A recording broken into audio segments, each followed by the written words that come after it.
ایک اور واقعہ یاد ہے کہ میہ فارقین شام کا شہر تھا اور اس کا قلعہ تھا پہاڑ پر. 1 سال صحابہ اس کا محاصرہ کر کے پڑے رہے، خالد بن ولید جیسے فتح نہیں ہو سکے.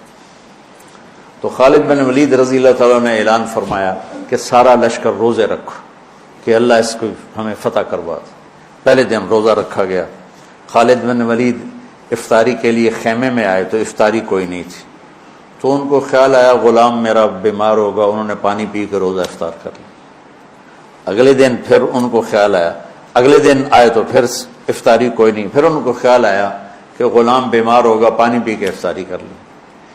تیسرے دن پھر افطاری کوئی نہیں تو اس کو بلا لیا، کہا بھائی خیریت ہے، آپ بیمار ہیں؟ کہا جی نہیں. کہا میری افطاری نہیں ملتی مجھے. کہا جی میں تو روز رکھتا ہوں. کدھر رکھا؟ جی خیمے میں. کہاں چلی جاتی؟ کہا جی مجھے کیا خبر، میں تو رکھ کے چلا جاتا ہوں. کہا اچھا آج پہرا دیں گے. تو جب اس نے لا کے افطاری رکھی اور یہ ایک طرف چھپ کے بیٹھ گئے تو ایک کتا آیا اور خیمے کے پیچھے سے وہ گھسا اور وہ جو روٹی پڑی تھی اس کو منہ میں ڈالا اور بھاگ پڑا. خالد بن ولید فرمانے لگے یہ کچھ اس کے پیچھے راز ہے. انہوں نے کتے کے پیچھے دوڑ لگا دی. اب کتا آگے آگے، خالد بن ولید پیچھے پیچھے. تو وہ کتا ایک ندی سی تھوڑے تھوڑے پانی والی ندی میں گھسا، وہ بھی گھسے. آگے ایک چھوٹا سا سوراخ تھا، اس میں گھس گیا. خالد بن ولید لمبا قد اور پتلے جسم کے تھے، دیکھنے میں لگتے تھے جیسے کوئی مکے دی مارن، لیکن انہوں نے پہاڑوں کو راستے سے ہٹا دیا. سیف اللہ، اللہ کی تلوار. زید بن، آپ نے موتا کا لشکر بھیجا تو آپ نے کہا تمہارے امیر ہیں زید بن حارثہ، یہ شہید ہو جائیں تو پھر جعفر ہیں آپ کے چچا زاد، یہ شہید ہو جائیں تو پھر عبداللہ بن رواحہ، یہ شہید ہو جائیں تو پھر جس کو چاہو امیر بنا لینا. تو خالد بن ولید رضی اللہ تعالیٰ عنہ کی پہلی جنگ تھی یہ موتا. اسلام لائے اور یہ جنگ پیش آ گئی، صلح حدیبیہ کے بعد کی بات ہے. تو یہ موتا اردن میں ہے، میں وہاں 2 دفعہ گیا ہوں. زید بن حارثہ شہید ہو گئے تو جعفر تیار کیوں کہتے ہیں ان کو؟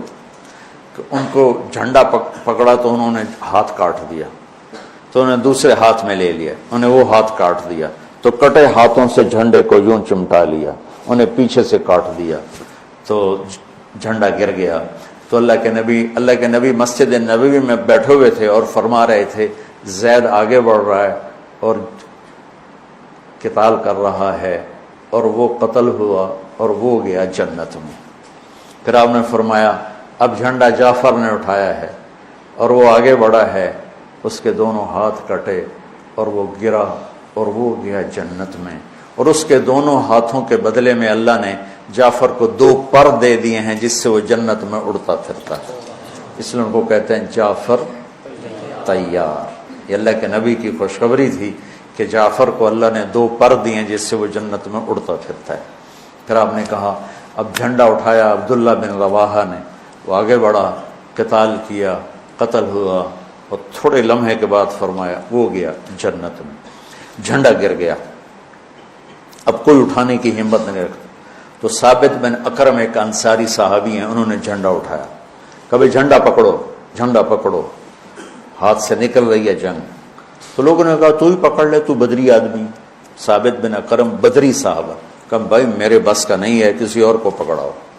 تو افرا تفری میں کس کے منہ سے نکلا خالد کو پکڑاؤ، وہ نہیں پتہ چلا، شور شرابہ تھا.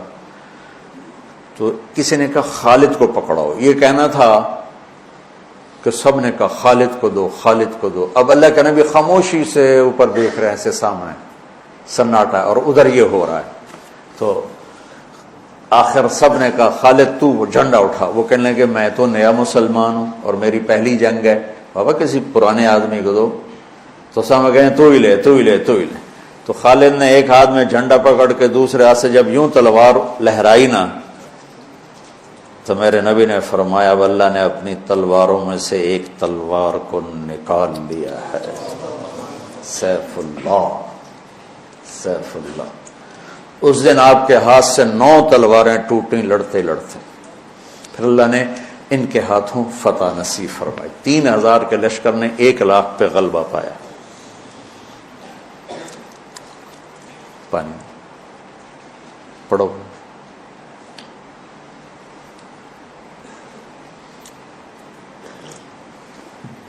تو وہ اس سوراخ میں گھس گئے تھے، پتلے تو چلتے رہے سے رینگتے وہ سوراخ قلعے کے اندر جا کے کھلا۔ اللہ نے روزے کی برکت سے ایک کتے کے ذریعے سے راستہ دکھا دیا۔ تو حضرت خالد بن ولید نے کہا بھائی 100 آدمی تیار ہو جاؤ، پتلے، آج رات فتح ہے انشاءاللہ۔ تو ان کو لے کے گھسے، صرف 88 اندر جا سکے، 12 ذرا تھوڑے سے ہیوی تھے وہ نہیں گھس سکے، تو 88 آدمیوں کو لے کر وہ اس سوراخ میں سے رینگتے ہوئے قلعے میں داخل ہوئے اور جا کے حملہ کیا، اور اللہ نے دروازہ کھول دیا، اللہ نے فتح نصیب فرمائی۔ تو روزہ اور نماز دنیا اور آخرت کے کام بنانے کا وسیلہ اور ذریعہ ہے، اگر ہم اس کو یقین کے ساتھ کریں۔ جب مشکل پیش آئے اپنا ظاہری سبب بھی اختیار کرو اور نماز بھی پڑھو۔